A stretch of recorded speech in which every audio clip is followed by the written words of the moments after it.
جی کامران بھائی، 28ویں ترمیم کے حوالے سے بڑی چہمگوئیاں ہو رہی ہیں کہ یہ آئے گی، پاس بھی ہوگی. جی کیا وجہ ہے؟ حکومت کہتی ہے کہ ایسی کوئی بات نہیں ہے، تو یہ شور کہاں سے سنائی دیتا ہے؟ کیا وجہ ہوتی ہے اس کی؟ محترم وزیر صاحب کو سن رہا تھا تو انہوں نے کہا کہ جی وجہ بیان کر رہے تھے کہ کیوں لانا چاہ رہے ہیں 28 امینڈمنٹ جس اسمبلی نے یہ قرارداد پاس کی ہے. انہوں نے اپنے صوبے میں تو اس کو جو ہے نا امپلیمنٹ کر دیا. تو میں اس بات پہ سوچ رہا تھا کہ یقیناً جو ہے نا وہ عمل اور اس میں کہنے میں اور عمل میں جو ہے نا بالکل فرق نہیں ہے پنجاب حکومت کا.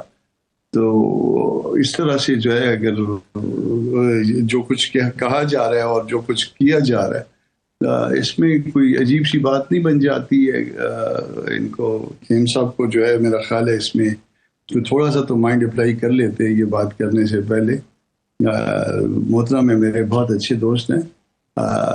یہ اس میں یہ پروونشل سبجیکٹ ہے ویسے، اور پروونشل سبجیکٹ ہے تو پھر وہاں پہ پرومس میں سارا کچھ ہونا چاہیے. ایم کیو ایم اور پیپلز پارٹی کا مسئلہ یہ ہے کہ آپس میں جو نا وہ اتحادی بھی ہیں یہاں پہ وفاق میں، اور وہاں پہ جو نا ان کی کھینچا تانی بھی ہے.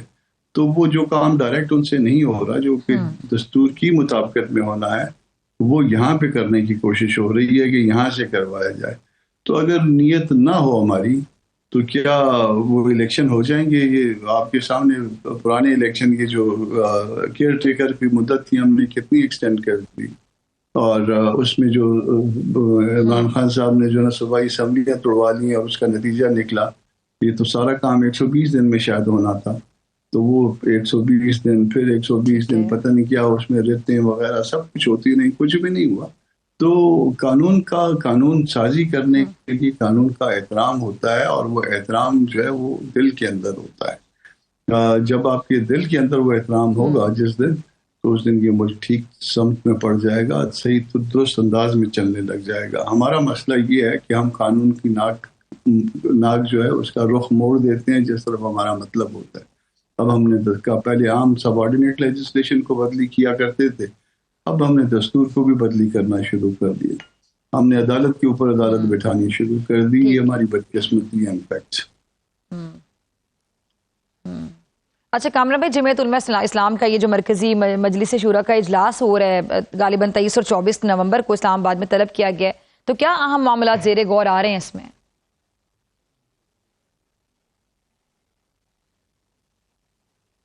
حوالے سے اور اس کے ساتھ ملکی سیاسی صورتحال اور دیگر معاملات بھی ہیں، مگر 27 امینڈمنٹ کو جو فرسٹ پرائرٹی پہ رکھا گیا، اور اس کے بعد اس پہ کرنا کیا ہے. تو یہ تو انہوں نے جو کرنا تھا انہوں نے تو کر لیا، اب ہم نے کیا کرنا ہے وہ بھی ڈیسائیڈ ہوگا. آئی ایم ایف کی رپورٹ پہ آپ کی پارٹی کا کیا سٹینس ہے، کیا موقف ہے، آپ اس کو کیسے دیکھتے ہیں؟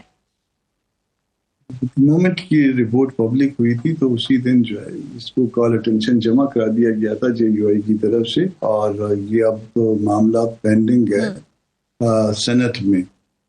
اگر اس کو کل نہ کر دیا گیا، کیونکہ اب مسئلہ یہ ہے کہ سینٹ اسٹیبلشمنٹ یا جو اپنا نیشنل اسمبلی اسٹیبلشمنٹ ہے وہاں پہ چیزیں بہت ساری کل کر دی جاتی ہیں، جو ہم کوشش کرتے ہیں کہ عوام کے مفاد میں ان کو پبلک کریں یا اس کے اوپر ڈیبیٹ ہو، تو اس کو کسی نہ کسی طرح سے ٹیکنیکل ناک آؤٹ کی طرف لے کے جایا جاتا ہے. تو اگر یہ ٹیکنیکل ناک آؤٹ نہ ہوا تو یہ سینٹ کے ایجنڈے پہ اس دفعہ ہوگی، جو میرا خیال 2-4 دن کے بعد اجلاس شاید شروع کرنا چاہ رہے ہیں.